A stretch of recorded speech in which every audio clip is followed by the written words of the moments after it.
Back in July 2017, I was visiting a small coastal town in Maine with my cousin Eric.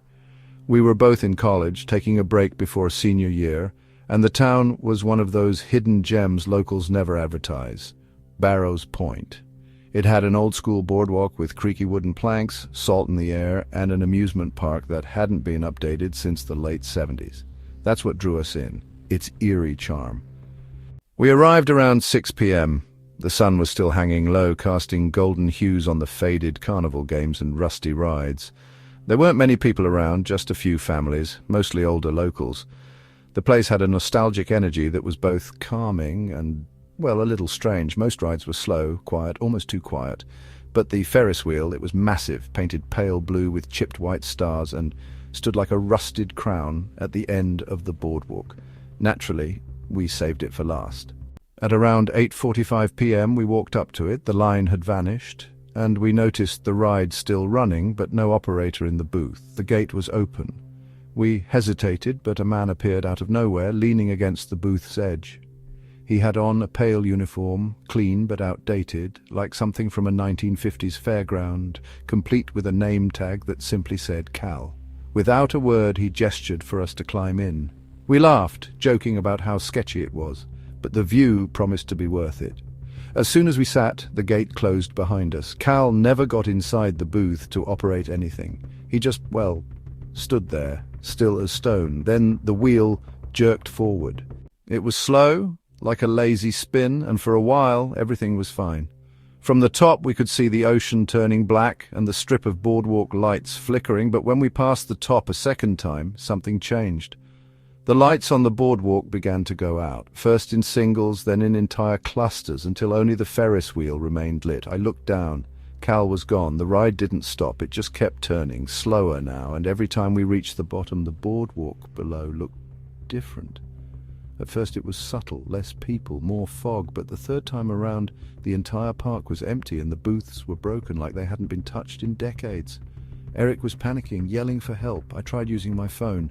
No signal, no service, not even a screen backlight. At the fourth turn, I swear we didn't come down to a boardwalk at all. Below us was just sand and ocean. The boardwalk was gone, replaced by a half-submerged, rotting pier. The Ferris wheel still spun, though it groaned and creaked like it would collapse any second. I shouted into the wind. It felt like screaming into a void.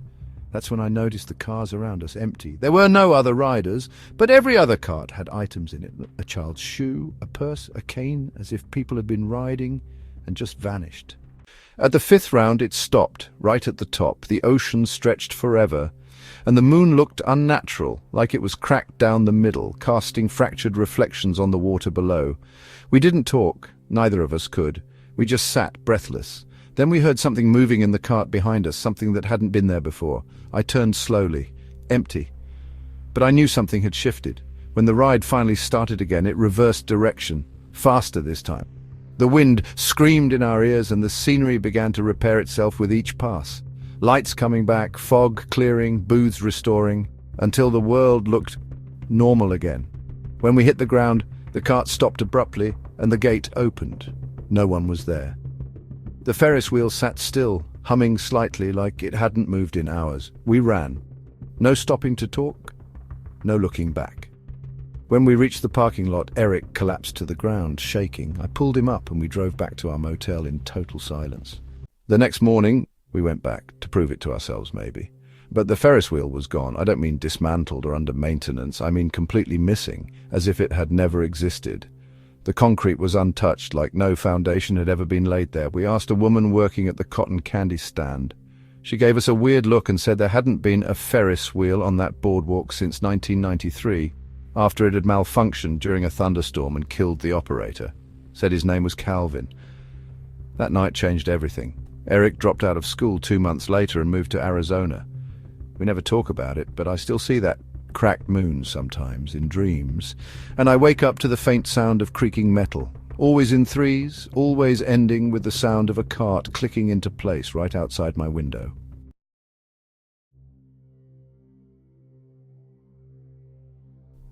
In early August of 2014, I took a weekend trip to a quiet coastal town in Northern California called Seacliff Bay. I was supposed to go with my girlfriend at the time, but we broke up 2 weeks before the trip. Rather than cancel, I decided to go alone and clear my head. The town wasn't known for its tourism, mostly surfers, a few antique shops, and a decaying wooden boardwalk that stretched out into the foggy ocean. The motel I booked was old but charming. It had a direct view of the beach and the boardwalk, which had supposedly been built in the early 1900s. Locals said it had burned down once, but most of it had been rebuilt using the original beams. I arrived on a Saturday afternoon. The fog was already rolling in, thick and low, giving the entire town a dreamlike quality. I decided to take a walk out onto the boardwalk before dinner. It was mostly empty. 1 or 2 families wandered near the entrance, but further down it got quiet, too quiet. The creaking beneath my feet felt amplified, and the ocean underneath was invisible through the dense grey. Halfway down, I passed a strange sign nailed to a lamppost.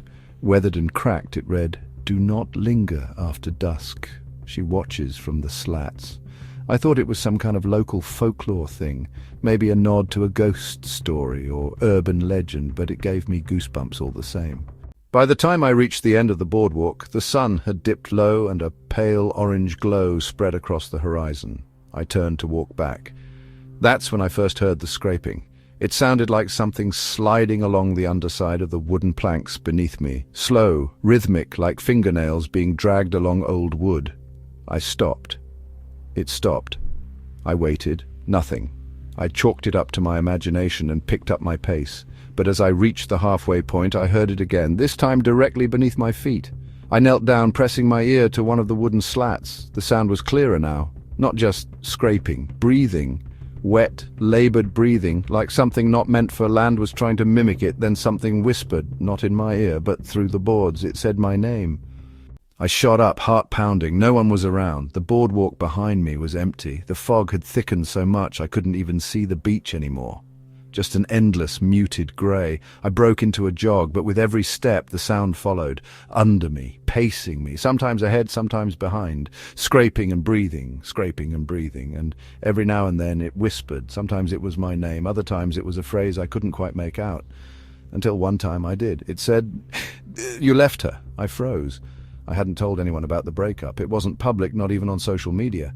And the voice, though wet and raspy, sounded eerily like hers. I started running, full sprint. The sound grew louder, angrier. Planks beneath me thudded like something heavy was slamming into the bottom, trying to break through.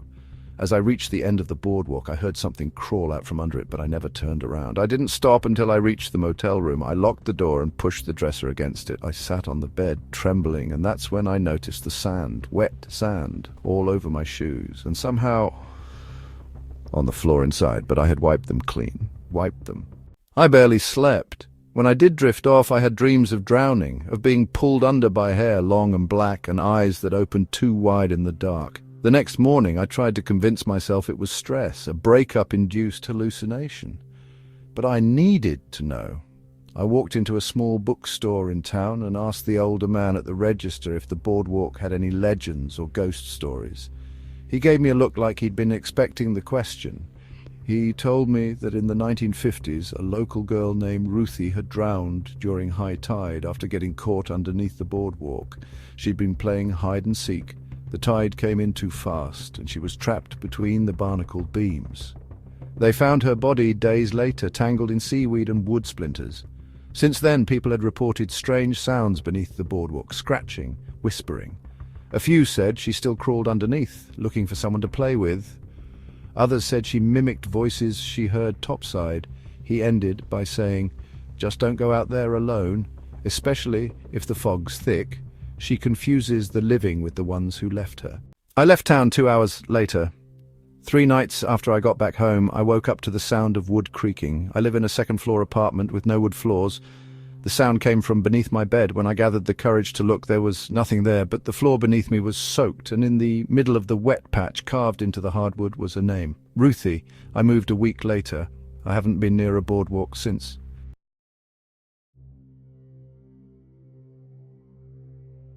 I visited Atlantic Heights, New Jersey, in June of 2019, chasing a story that had nothing to do with horror. I was a journalism major at the time, working on a senior thesis about forgotten coastal towns and how tourism shaped their decline.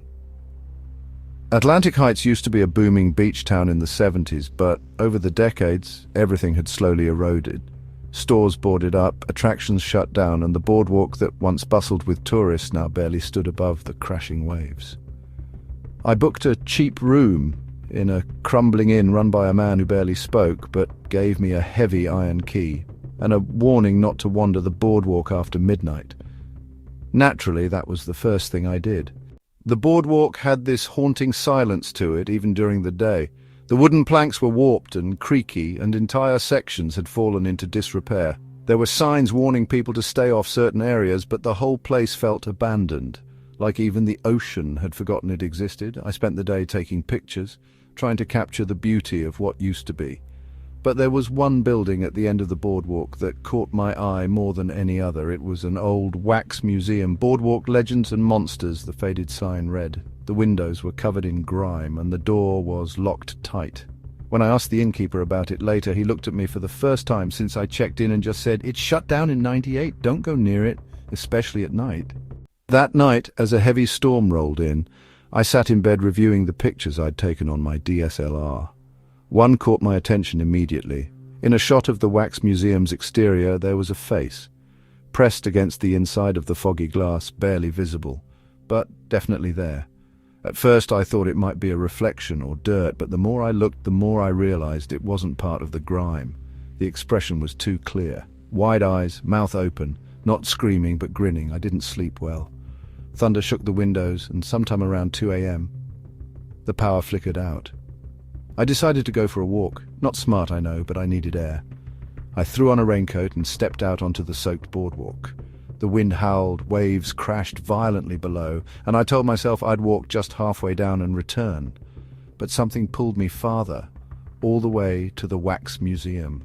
To my surprise, the door was open. It creaked inward with the wind, and something in me, maybe stupidity or curiosity, compelled me to step inside. The air was thick, warm, and somehow untouched by the cold rain outside. The smell of old wood, melted wax, and something sour hit me like a wall. My flashlight illuminated the dusty hallway lined with mannequins of historical figures, famous pirates, boardwalk performers, sideshow acts. Some were toppled, others looked like they hadn't been dusted in decades. But what disturbed me most was how lifelike they seemed. One had fresh-looking eyes, another had fingernails, actual fingernails, chipped and dirt-caked. I thought maybe they were modified after the museum closed, but who would do that in a sealed building? Then I heard the music. A carousel tune, faint and broken, echoed from the back of the museum. I followed it down the hallway, past more wax figures, some posed unnaturally, bent at odd angles, others missing limbs. The music grew louder. I stepped into a circular room at the end where a wax carousel stood in the middle, except this one didn't have horses. It had people. Wax-coated bodies, all wearing vintage bathing suits and carnival attire, riding in circles. And they were moving, not mechanically, breathing. I backed away.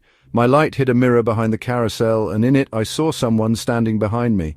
A man in a tattered usher's uniform, pale and glistening like he'd been dipped in candle wax. I spun around, but he was gone. When I turned back to the mirror, the reflection had changed. Now I was on the carousel. I ran. Every hallway twisted, every turn brought me back to the same carousel room. The figures began to hum, their heads twitched, their wax faces cracked with smiles too wide to be human. I screamed and kicked down a side door, bursting out into the storm. When I got back to the inn, soaked and shaking, the innkeeper was standing at the door. He didn't ask anything, just handed me a towel and said that place was condemned for a reason. Some say they used real people, not at first, but later.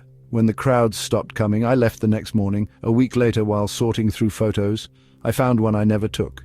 It showed me standing inside the wax museum, surrounded by those wax figures, smiling. But here's the thing, I wasn't holding my camera in that picture. And the worst part, my reflection in the photo wasn't smiling at all.